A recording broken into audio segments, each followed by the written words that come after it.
Alat dan bahan yang diperlukan untuk praktikum uji karbohidrat ada pisau, plat tetes, pipet, label, ada apel, kentang, pisang, biskuit, gula pasir, tepung terigu, nasi, margarin, putih telur yang sudah direbus, dan cairan lugol.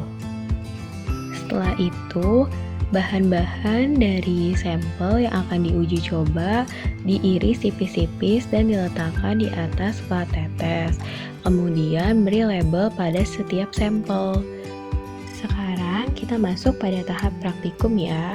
Nah, pada praktikum ini kita melaksanakan uji karbohidrat di mana kita memberikan 2-3 tetes cairan lugol di atas sampel. Sampel yang pertama itu pada apel.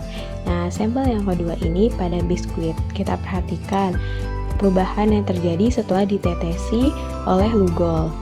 Nah, pada sampel yang ketiga, kita lakukan hal yang sama dengan memberikan tetesan lugol sebanyak 2-3 tetes. Nah, setelah kita memberikan tetesan cairan lugol, kita amati dari setiap sampel perubahan warna yang terjadi pada sampel. Nah, pada sampel selanjutnya itu sampel pisang. Kita lihat jika pisang diberikan cairan lugol. Nah, yang terakhir pada putih telur yang sudah direbus. Diperhatikan ya perubahan yang terjadi. Pada praktikum selanjutnya, kita berikan cairan lugol kepada sampel tepung terigu sebanyak 2-3 tetes. Kemudian berikan kepada sampel gula pasir dengan jumlah yang sama 2-3 tetes. Pada sampel tahu, kita berikan cairan lugol sebanyak 2-3 tetes dan perhatikan perubahan yang terjadi. Kemudian pada sampel margarin, kita berikan cairan lugol sebanyak 2-3 tetes. Kita perhatikan perubahan warna yang terjadi. Dan yang terakhir, pada sampel kentang, kita berikan 2-3 tetes. Perhatikan ya perubahan warna yang terjadi pada setiap sampelnya. Setelah kita melakukan uji coba pada masing-masing sampel dengan memberikan cairan lugol sebanyak 2-3 tetes, nah ini dia hasil dari praktikumnya, di mana pada sampel yang diberikan tanda checklist itu adalah sampel yang mengandung karbohidrat. Mengapa demikian? Karena pada sampel tersebut memiliki perubahan warna, yaitu warna biru kehitaman, di mana pada sampel yang memiliki warna biru kehitaman menandakan bahwa sampel tersebut mengandung karbohidrat.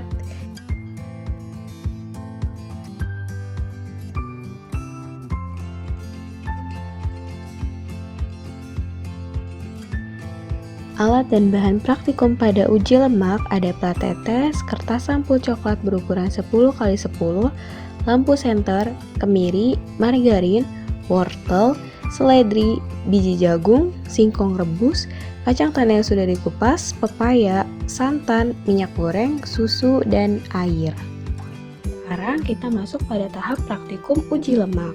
Di sini kita sudah punya 2 buah kertas sampul berukuran 10x10 di mana sudah diberi label minyak goreng dan air.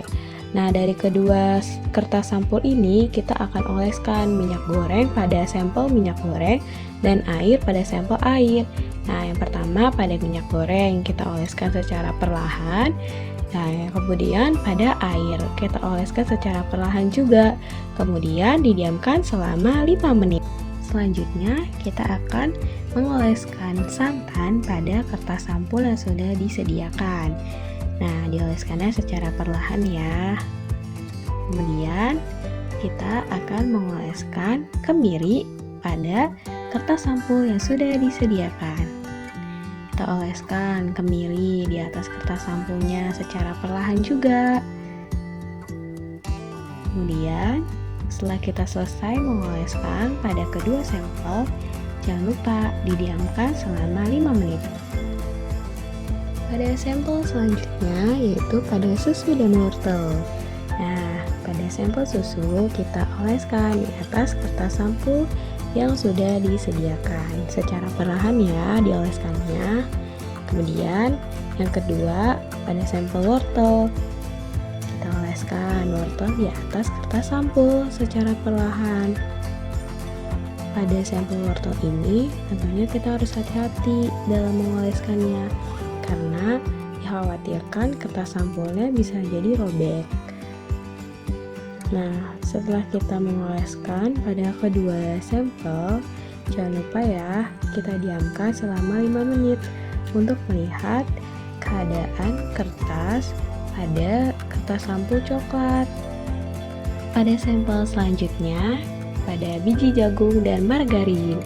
Di sini kita taruh biji jagungnya di atas kertas sampul berwarna coklat dan kita oleskan secara perlahan ya.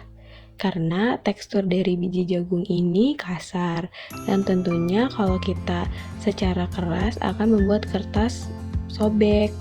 Nah, setelah kita selesai mengoleskan pada biji jagung, selanjutnya kita akan mengoleskan margarin.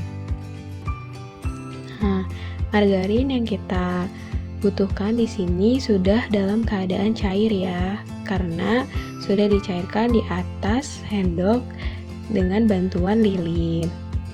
Nah, setelah itu kita diamkan selama 5 menit. Selanjutnya pada singkong rebus dan seledri. Pada singkong rebus, kita oleskan secara perlahan di atas kertas sampul coklat yang sudah disediakan. Nah, kita oleskan singkong yang sudah kita rebus. Tekstur dari singkong ini tentunya sangat lengket, jadi kita harus hati-hati ya dalam mengoleskannya. Setelah itu, pada sampel yang kedua, itu pada sampel seledri, kita oleskan di atas kertas sampul yang sudah disediakan. Nah, di sini kenapa basah? Karena seledrinya ini mengandung air. Oleskan secara perlahan. Setelah itu, jangan lupa didiamkan selama 5 menit. Pada sampel yang terakhir, yaitu sampel kacang tanah dan pepaya. Kita oleskan kacang tanah pada kertas sampul coklat yang sudah disediakan. Kita oleskannya secara perlahan ya. Dan kacang tanah yang kita pakai ini yang sudah dikupas kulitnya dan sudah ditumbuk. Nah, di sampel yang terakhir, pepaya. Nah, pepayanya pada sampel ini sudah dihaluskan ya. Kemudian kita tinggal mengoleskannya secara perlahan. Setelah kita mengoleskan pada kedua sampel yang sudah dilakukan uji coba lemak ini, kemudian kita diamkan selama 5 menit.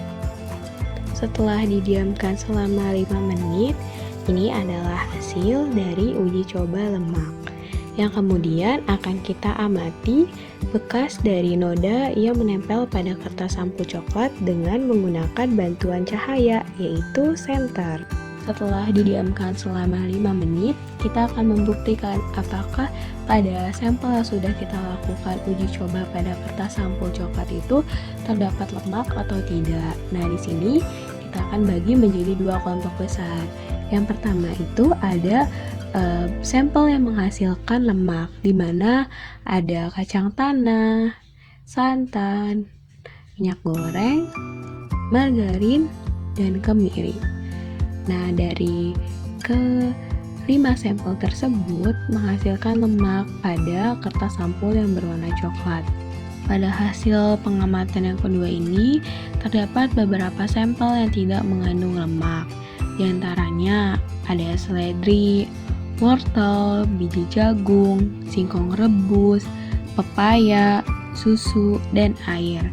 Dari beberapa sampel yang sudah disebutkan tadi tidak mengandung lemak karena tekstur yang terdapat pada kertas sampul coklat tersebut kering. Dan tentunya pada sampel singkong hanya singkongnya saja yang menempel pada kertas sampul coklat tersebut. Nah, kemudian pada sampel-sampel yang lain tidak meninggalkan noda. Apabila kita senterkan dengan cahaya pada kertas sampul coklat tersebut, tidak terdapat tekstur apapun.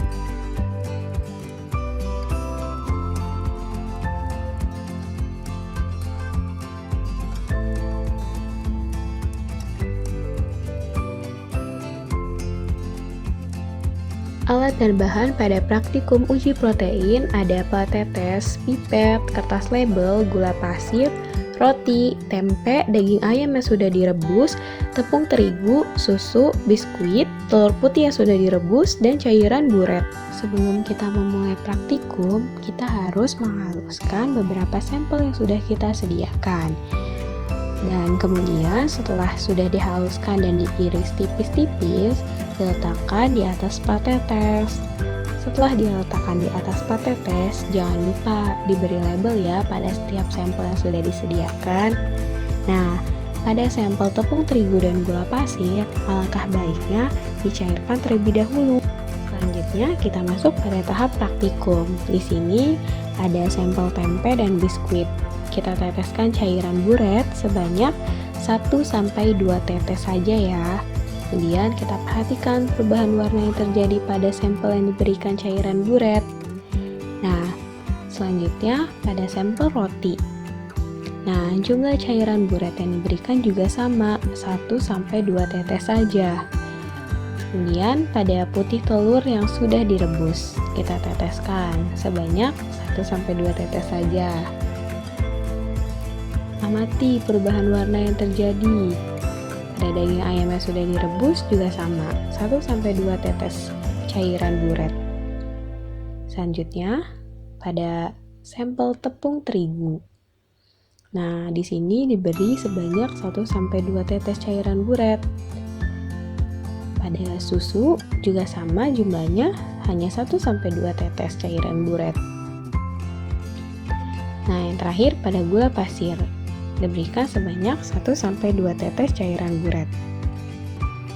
Setelah semua sampel yang tersedia dan diteteskan dengan cairan buret, kemudian kita amati perubahan warna yang terjadi dari masing-masing sampel yang sudah diberikan cairan buret.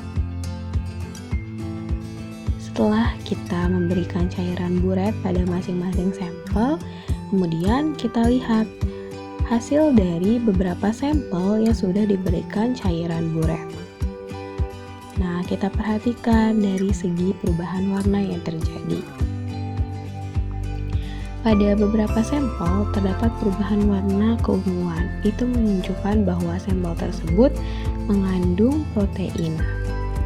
Setelah kita melakukan uji coba pada beberapa sampel dengan meneteskan cairan buret, terdapat beberapa hasil bahwa pada sampel tersebut adanya protein, di mana pada sampel yang diberikan tanda checklist itu merupakan sampel yang mengandung protein. Mengapa demikian? Karena pada sampel tersebut memiliki perubahan warna, yaitu berwarna ungu kehitaman. Ada juga yang berwarna ungu muda. Nah, dengan adanya perubahan warna ungu tersebut menunjukkan bahwa sampel makanan tersebut mengandung protein.